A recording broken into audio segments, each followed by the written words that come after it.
take care of this. Welcome to WitchClass Cycle 1, class number 10, 11? No. I think we're at class number 9. Yeah, number 9. Number 9. Divination. I've been reading cards since I'm 12 years old. There's a whole story to that. It's a fun one. I'm not going to tell it now. Let's just say I was a very interesting kid to take on vacation because I would find shit.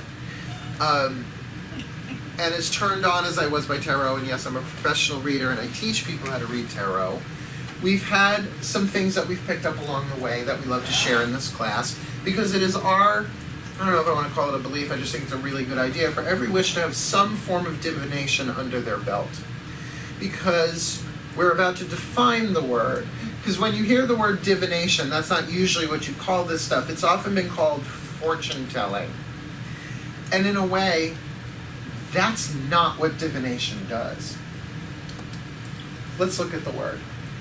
I was raised by a school teacher. Nursery school, but still. She was, trained in young childhood education. So she really, like I knew how to read at a very young age. But when she said I came across a word that I didn't understand, she'd say, break up the word.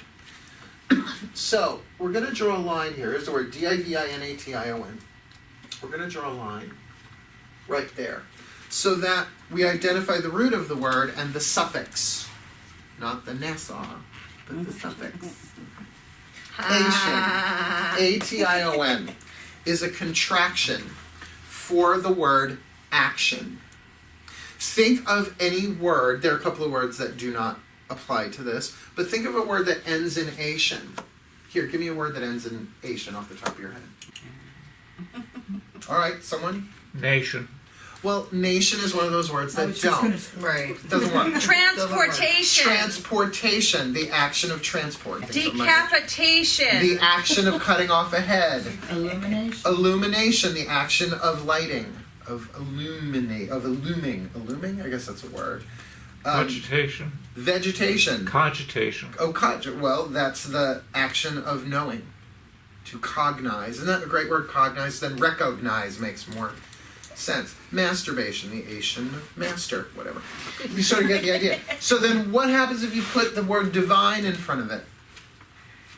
You get divine action, or more accurately for what we're talking about, divine interaction. And that's what that meditation was about, is to just give you a little whiff, a little glimpse of that divine voice inside of you. Now, it's not just in the second chakra. That every chakra has a form of its own intuition. But as a witch, yes, on a religious note, we certainly, not all witches do, I do. I talk with gods, I pray with gods, I meditate with gods, I honor them at certain quarters and cross quarters and full moons and stuff like that. By the way, tomorrow's full moon.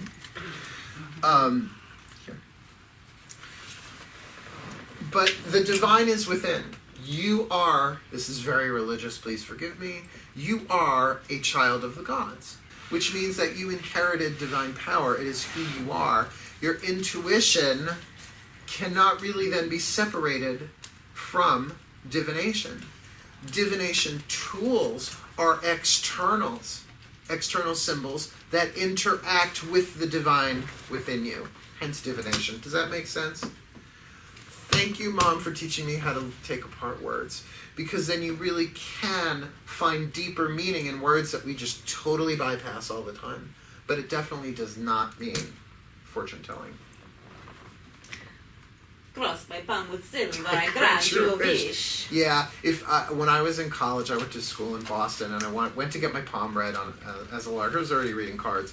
And this gypsy woman, the scarf on the head and the big bangles and all of that, read my palm and said, "Oh, you have curse for many generations. Bring me $3,000. I burn special candle."